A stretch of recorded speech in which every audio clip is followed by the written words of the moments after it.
My name is Dileep Nigam, and I'm an engineer by profession. Did my engineering in India, have been in the industry for over 40 years, and now I'm a certified John Maxwell coach, trainer, and speaker. And that's my passion. What I'm going to talk about is excelling in the 21st century. And I'm going to talk a couple of success principles taught by John Maxwell. A lot of time people will tell you, you're not good at that, don't do it, don't even try it. And we accept those opinions. So first thing, don't accept the opinions of the people anyhow. Believe in yourself.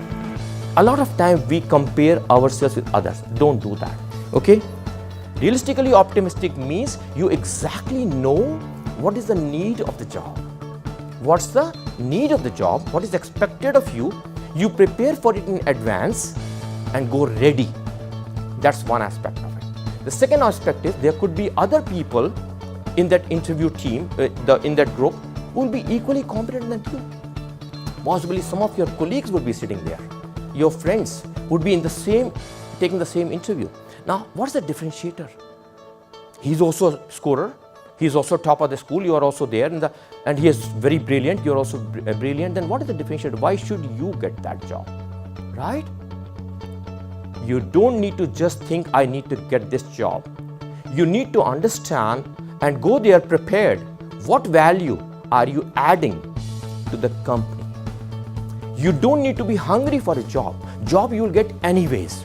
If you are competent, if not job. So don't be desperate to get a job. When you go for an interview, don't be desperate. I have to get it, I have to get it. And that's it. It's mess. You prepare yourself well, go to the job, but be very clear about your strengths, the key value proposition you bring on the table. You are a company and it's called You Inc. Now you need to sell your stocks to the public. And the question is, what are you going to do? How are you going to sell the stocks of You Inc. to the public?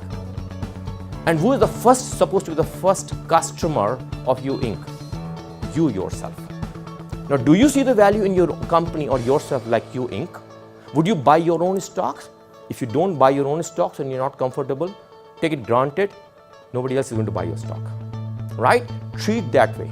So, and that will only happen when you exactly know what are your strengths and what are your weaknesses and work on them.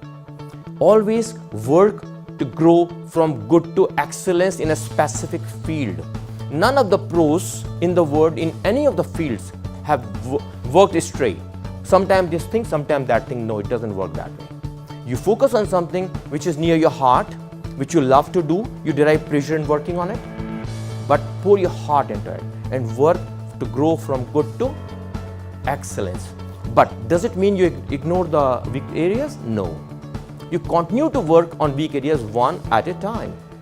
I have put down a couple of questions here which possibly you will come across in the interviews. Okay? They are not the exhaustive list, but these are some of the questions. Now, what is the first question? Tell me about yourself, correct? Now, what does it mean? I said, that question does not really mean that you have to start talking of start reading the whole resume. No.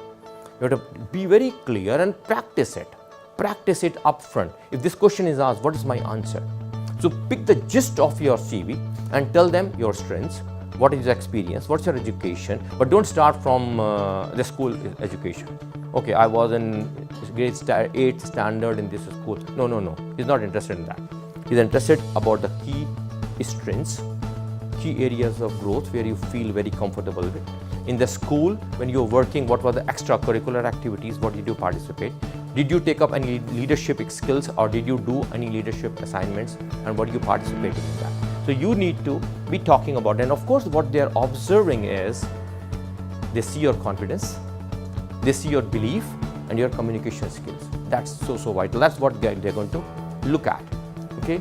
Now, what are your strengths? The strengths, you have to be very clear. It's you. And he's asking about your strengths, and your strengths could be different than somebody else's strength. So be very clear about what are your strengths. Could be attention to detail, planning, organizing, people's person, whatever, helping others, could be strengths. Talk about your strengths and take pride about it. What do you do? Where do you see yourself in 5 years from now? This is a very good question, and this will come up in your interview sometime. What I'm saying is demonstrate your vision about your career.